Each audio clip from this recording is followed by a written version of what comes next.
Good day to you all. Namaste. Hare Krishna.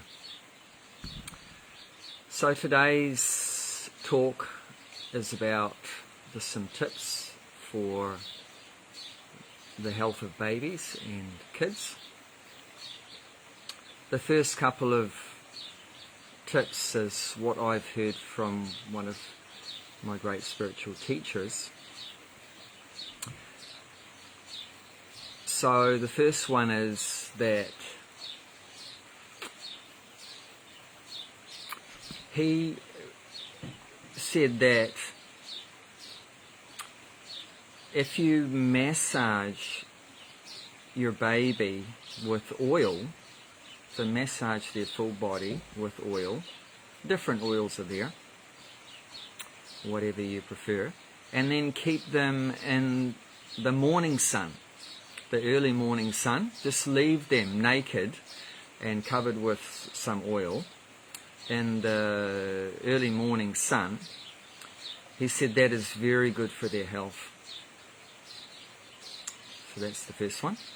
And the second one, he said, for children, so this is going up beyond baby, to young children, to feed them rotis, I'll explain what that is, and dal, which is like a legume made into a soup.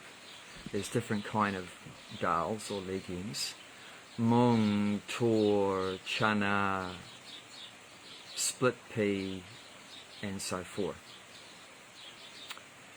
So that's soupy dal, and roti is basically just an unleavened, no yeast bread made from usually made from wheat. So he said that they all grow up very strong and healthy if they have that in their diet of eating this wheat floured bread and dal. So just a comment, my own comment about that, if you're going to feed them wheat, whether it's your normal yeast bread or these flat breads, then try to get organic. Have you ever wondered why so many people are gluten intolerant these days? They can't have gluten, and so you have to get gluten-free food for them.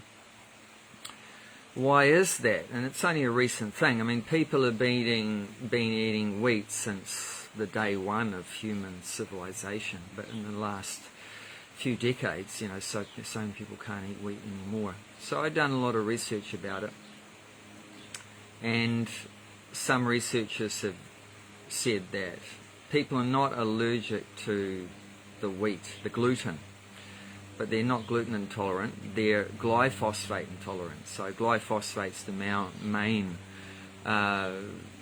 active ingredient of a herbicide, Roundup, which is used in so many crops, especially in wheat, in the production of wheat, right from the beginning, from when it's a seed, right through to the end when they harvest it.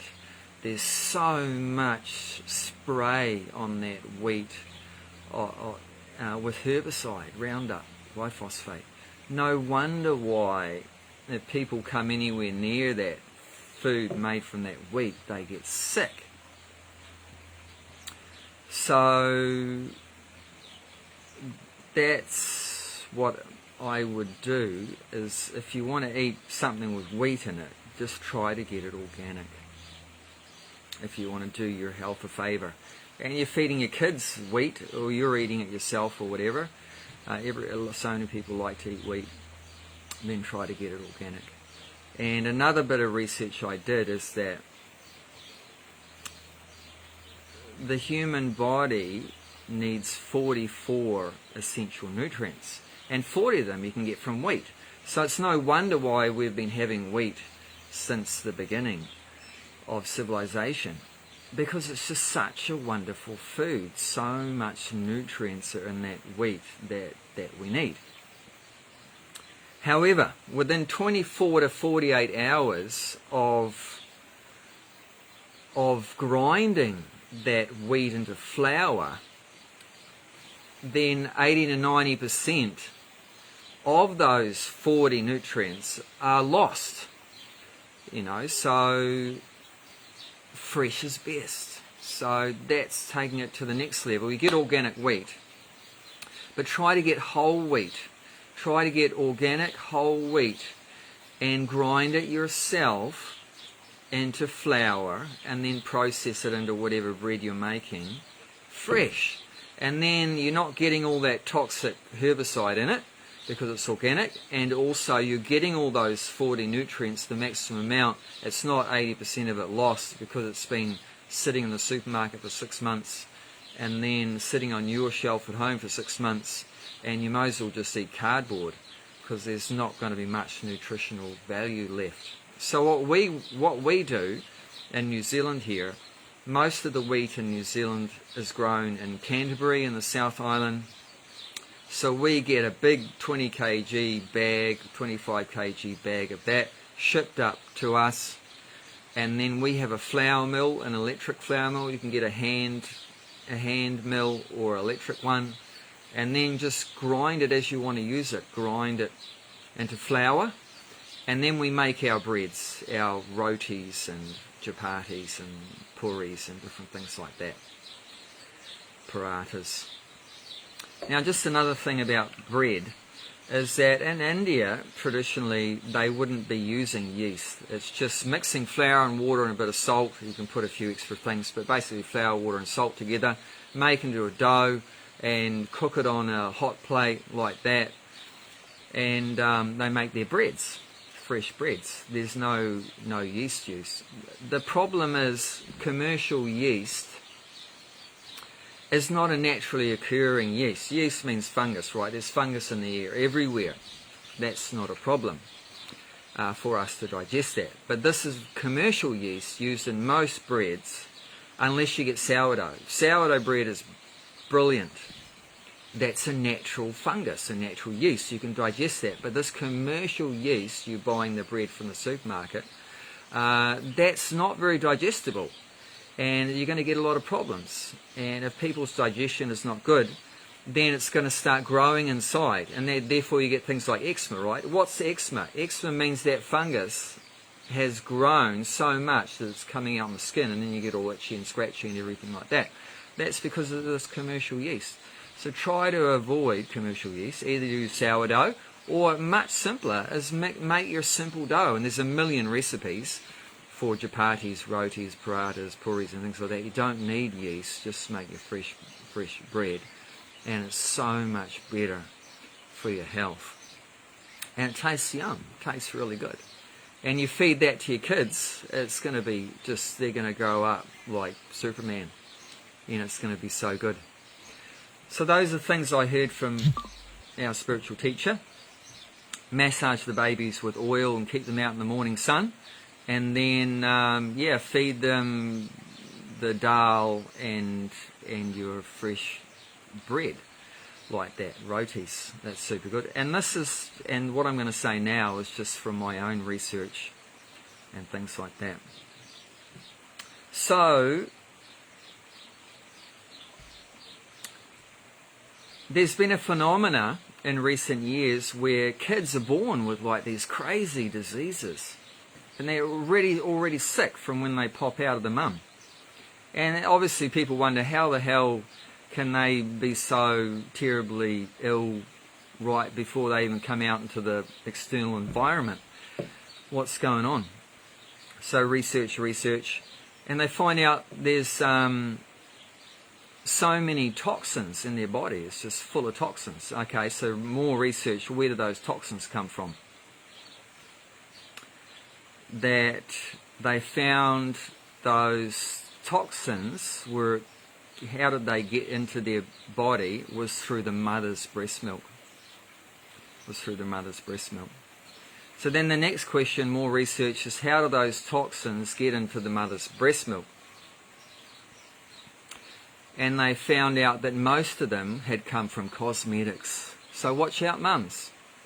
That's my comment. Watch out, mums, what you put on your skin. Because if you put some toxic chemicals, which so many of them are in the cosmetics, in your makeup and so forth, you're putting that on your skin to make yourself look good or whatever. You're thinking it's anti-aging or whatever like that, get rid of wrinkles or something. But you don't realise that's leaching through your skin into your bloodstream, and then the blood is converted into milk, and then you're feeding that to your kid. And then you're going to get some weird disease, like that potentially. I'm not saying they will, but it's happening more and more. So just be careful what you put on your body. I'm not saying don't put anything on your body, but try to put natural things. Put some, like I talked about, self-massage. So put some natural oil, just completely natural oil. Or like that, my wife puts talcum powder on her skin and stuff like that. Just put some natural thing on your skin, some natural cream or something like that, or natural oil. Not all this artificial crap, that they sell us, trying to kill us, like that. So just be aware of that, mums. You don't want to hurt your child unintentionally, of course.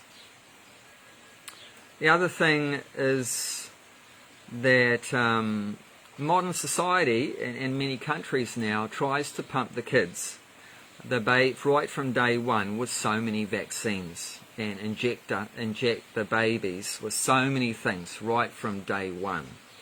And these days, sometimes it's like dozens and dozens and dozens of injections a kid gets by the time before he's even a teenager. Just dozens of them. And it's just have a think about it. Do your own research. Is it necessary? That every living being is born with their own natural immune system that can fight off so many potential diseases and so forth. So do you want to risk, interfering with that natural immune system by putting in, potentially harmful chemicals into their body, which may weaken that?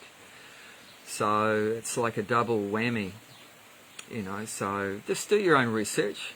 I personally got 2 children, and I made sure they didn't get any injections as long as they were under my care when they were young. Now they're grown up now, they do what they want. But I didn't give them, made sure they didn't get any injections, and they grew up perfectly healthy. They didn't have any problems.